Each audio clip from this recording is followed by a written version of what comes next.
Today's reading is Luke chapter 12, verses 32 to 34, and the church remembers Clare of Assissi. Clare was the sister of Francis, living in the 13th century and born into a wealthy family. Their father was a cloth merchant.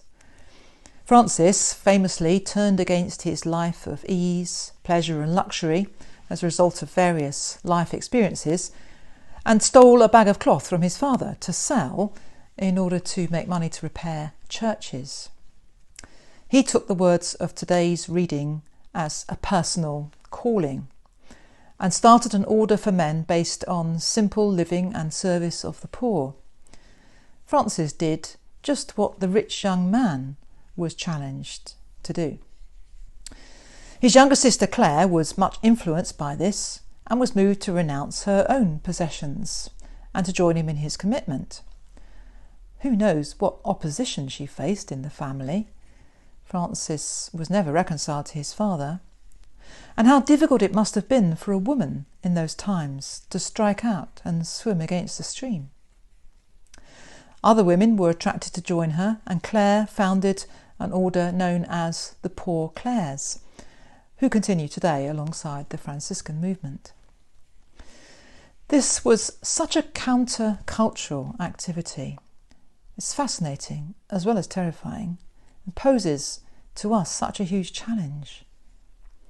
The part of Clare's story that strikes me afresh today is that all her life the Pope tried to make her a living allowance so that her sisters were not in complete poverty. Clare refused it.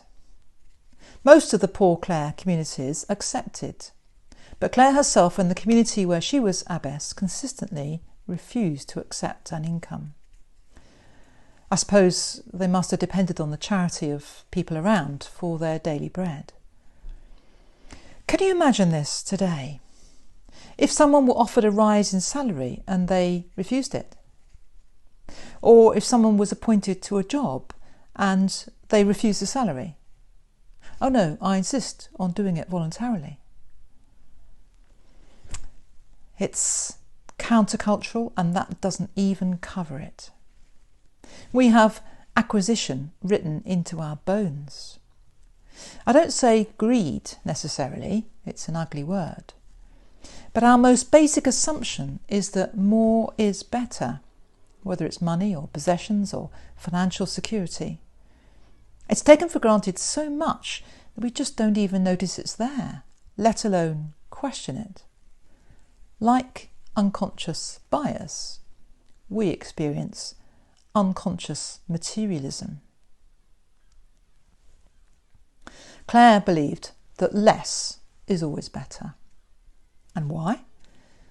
Because it clears the ground for more important priorities.